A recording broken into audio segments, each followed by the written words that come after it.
Hej, jeg hedder Daniel, og jeg er en af de mange mennesker bag Mærkbar og Vivo Barefoot-butikken her i Danmark. Og vi skal til at lave en lille video om barfodsko og alle mulige information, som vi så kommer os til senere hen ad vejen. Vi vil gerne starte med spørgsmålet, som vi får ofte stillet. Hvad er barfodsko? Og vores definition af barfodsko ligger i 4 definitioner. Det første er, at skoen skal gerne være flad. Det vil sige, at der er ikke en hældning på hælen. Der er ikke noget, der løfter under tæerne. Det ligger helt plant. Det næste er, at de skal gerne være fodformet.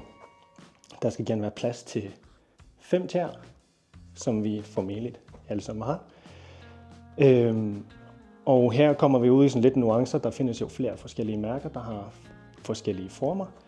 Men i princippet så skal det ikke være symmetriske. Mange konventionelle sko har det med at blive helt stramme herude foran, hvilket kan gøre, at vores tær, især vores store tå, bliver klemt ind.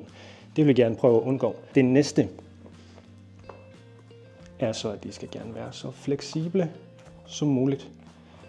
Og her kommer vi også lidt i nuancer, fordi vi kan godt have en meget tynd sål som de her, som er meget fleksible i materialet.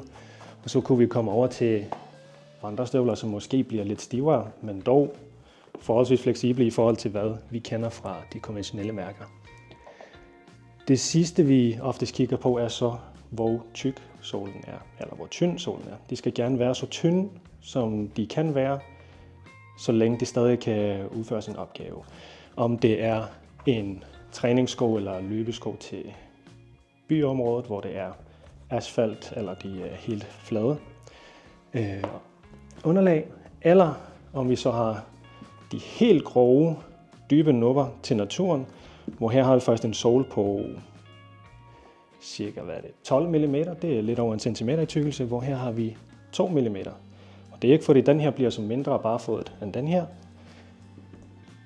Det er alt efter skoens formål, som vi så måske kan dykke ned i en anden video.